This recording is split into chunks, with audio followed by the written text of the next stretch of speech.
বিহারের সামনেই বিধানসভা ভোট, তার আগে ভোটার তালিকার বিশেষ সংশোধন চলছে, যার বিরুদ্ধে সরব বিরোধীরা।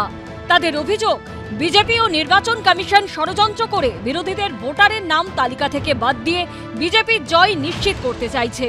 বিহারের পর পশ্চিমবঙ্গে বিধানসভা নির্বাচন, বিহারের মতোই পশ্চিমবঙ্গেও ভোটার তালিকার বিশেষ সংশোধনের সম্ভাবনা জোরালো, জানিয়ে সম্মুখ সমরে তৃণমূল বিজেপি। এই আবহে এবার তাৎপর্যপূর্ণ পদক্ষেপ করল জাতীয় নির্বাচন কমিশন।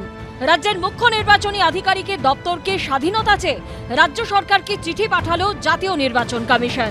মুখ্য সচিবকে পাঠানো চিঠিতে বলা হয়েছে, নির্বাচন কমিশন লক্ষ্য করেছে যে বর্তমান অবস্থায় পশ্চিমবঙ্গে সিইও বা মুখ্য নির্বাচনী আধিকারিকের আর্থিক ও প্রশাসনিক স্বায়ত্তশাসনের অভাব রয়েছে। অর্থ দপ্তর থেকে পাওয়া সামান্য অগ্রিমের উপর নির্ভর করে সীমিত আর্থিক ক্ষমতায় সিইও দপ্তর কাজ করে। মানুষের গণতান্ত্রিক অধিকার, মানুষের মৌলিক অধিকার সুরক্ষিত হচ্ছে কিনা সেটা দেখার দায়িত্ব হচ্ছে সংবিধানের যারা কাস্টোডিয়ান তাদের, এবং একটা সাংবিধানিক সংস্থা যদি সেই কাজটাকে করার জন্য একটা নির্দিষ্ট পদক্ষেপ গ্রহণ করে, সেটা সংবিধান বিরোধী নয়, সংবিধান বহির্ভূত নয়, সেটা সাংবিধানিক পদক্ষেপ। রাজ্য সরকারের কর্মচারী নিয়ে কাজ করবেন, অথচ স্বাধীনভাবে থাকবেন, একটা সোনার পাথরবাটি করছে, শোনাচ্ছে না। আমাদের একটাই দাবি, যেন নিরপেক্ষ মনোভাবে প্রত্যেকটি মানুষের ভোটের অধিকার তাকে গ্যারান্টি করতে পারে নির্বাচন কমিশন। যদি কোনো স্বাধীন ভালো মনোভাব থাকতো তাহলে সর্বদলীয় বৈঠক করত। নির্বাচন কমিশনের একক সিদ্ধান্ত নিশ্চয়ই নানা প্রশ্নের জন্ম দেবে। প্রতিটি রাজ্যেই নির্বাচনী দপ্তরের প্রশাসনিক প্রধান হন সিইও। বর্তমানে রাজ্যে সিইও দপ্তর স্বরাষ্ট্র ও পার্বত্য বিষয়ক বিভাগের অধীনস্থ। এই বিষয়টি নিয়ে কমিশনের তরফে রাজ্য সরকারকে নির্দেশ দেওয়া হয়েছে।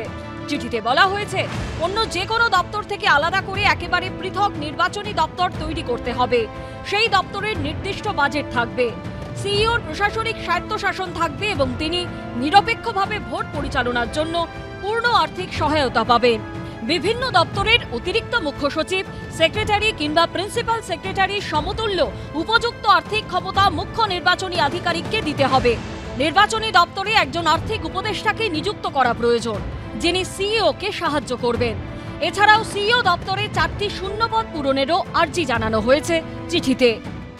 নির্বাচন কমিশনকে ব্যবহার করে যাই করুন না কেন, 250-র বেশি আসন নিয়ে মমতা বন্দ্যোপাধ্যায় চতুর্থবারের জন্য মুখ্যমন্ত্রী হবেন। যত জল ঘোলা ওরা করুক, বাংলা সিদ্ধান্ত নিয়ে রেখেছে যে বাংলা বিরোধী বিজেপির কোনো ঠাঁই নেই এবার বাংলার মাটিতে। বিহারে ভোটার তালিকার বিশেষ সংশোধনের মধ্যেই নির্বাচন কমিশন সূত্রে খবর, বিহারে যা যা করা হচ্ছে তা পশ্চিমবঙ্গ সহ সমস্ত রাজ্যে সিইও দপ্তরকেই জানানো হচ্ছে। অর্থাৎ পশ্চিমবঙ্গেও ভোটার তালিকার বিশেষ সংশোধনের সম্ভাবনা জোরালো হচ্ছে। রুমা পাল, বিজেন্দ্র সিংহ ও আশাবুল হোসেনের রিপোর্ট, এবিপি আনন্দ।